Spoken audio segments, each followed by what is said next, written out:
So we have problem statement 1.2. इसको हम लोग स्टडी करेंगे, तो मैं थोड़ा समझाता हूँ कि what it is talking about. If 10⁹ electrons move out of a body to another body every second, यानी कि एक बॉडी से दूसरी बॉडी में 10⁹ इलेक्ट्रॉन्स एवरी सेकेंड ट्रांसफ़र हो रहे हैं.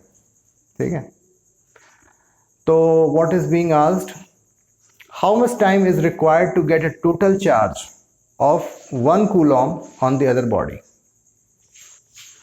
मतलब जैसा कि क्लियर है, स्टेटमेंट में कह रहा है कि कितना टाइम लगेगा कि इस बॉडी से दूसरी बॉडी में जो है जो चार्जेस ट्रांसफ़र हो रहे हैं उसका मैग्नीट्यूड 1 कूलॉम के बराबर हो. तो उसको हम लोग थोड़ा सॉल्व करते हैं. So almost 50% job is done as we have understood the problem. So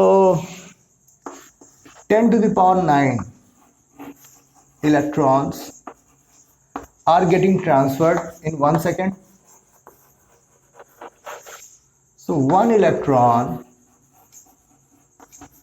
will get transferred in how many seconds?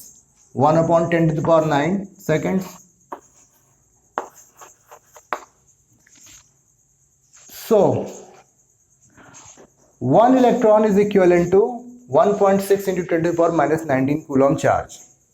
So we can also say that 1.6 into 10⁻⁻19 coulomb charge is getting transferred in 1/10⁹ second. कह सकते हैं ना, क्या problem है. तो चूंकि हम 1 Coulomb में इंटरेस्टेड हैं, तो ठीक है, हम इसी को इसके इक्विवेलेंट करेंगे. Hence 1 Coulomb charge will get transferred in how many seconds? 1/10⁹ divided by 1.6 into 10⁻⁻19 seconds. Means we are applying unitary method. Let's solve it. 1/10⁹ 10⁻19 divided by 1.6. So this comes out to be 10⁻19 minus 9. It becomes 10⁻10. Okay, so I am erasing this part. All right, 100 into 10⁸ divided by 1.6. So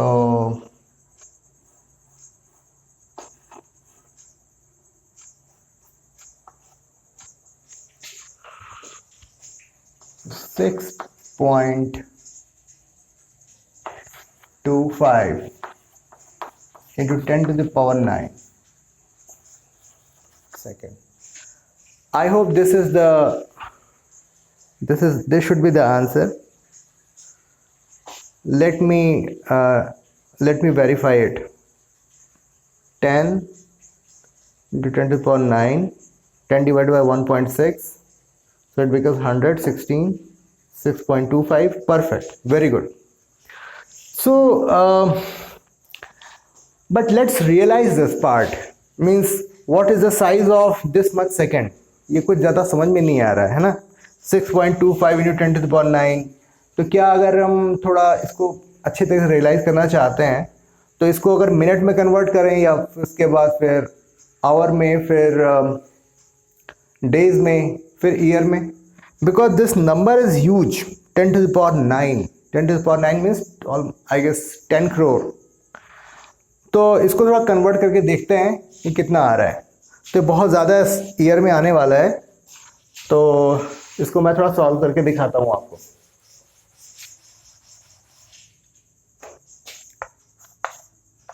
six 6.25 into 10⁹ seconds है. इसको अगर मैं 60 से divide कर दूँ तो minute हो जाएगा. फिर फर्दर मैं इसको 60 से डिवाइड कर दूंगा तो आवर हो जाएगा. फिर 24 से डिवाइड करूँगा तो डेज हो जाएंगे, 365 से डिवाइड करूँगा तो ईयर्स हो जाएंगे।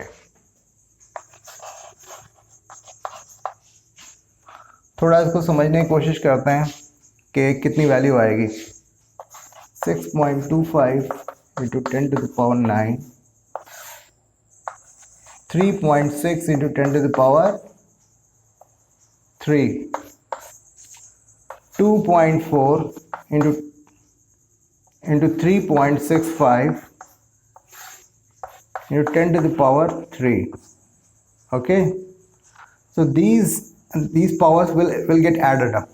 So 10 to the power 6, जिसको यहाँ से मैं इरेज कर देता हूँ, 10 to the power 6, right?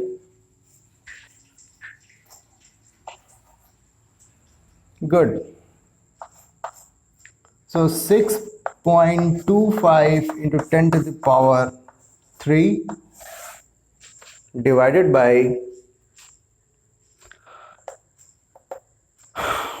इनको थोड़ा सा सॉल्व करना होगा।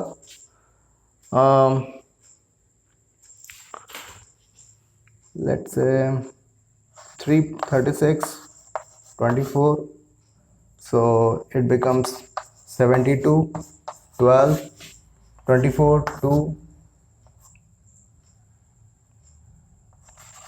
ठीक है, 864, so 36, 24, 8.64,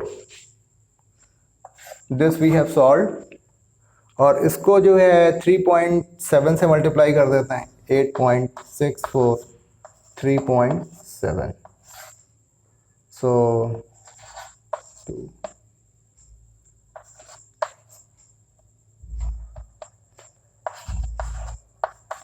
इसके बाद 12, 1,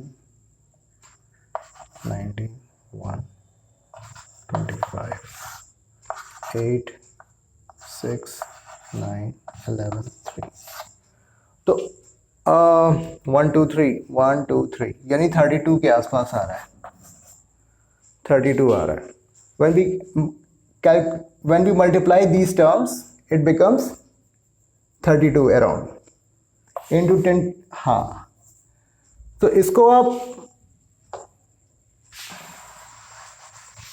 डिवाइड करोगे ना तो कितना आएगा, ये 6250 डिवाइडेड बाई 32, यानी कि 31, 25, 16, 1, 16 1 जा 16, 15, 152, 16 9 जा 144, 8 85,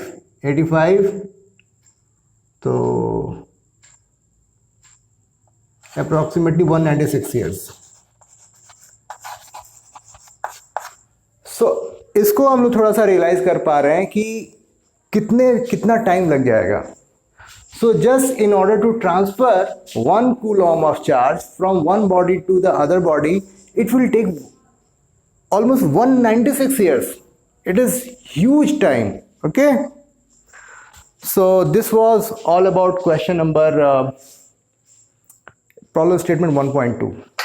Thank you.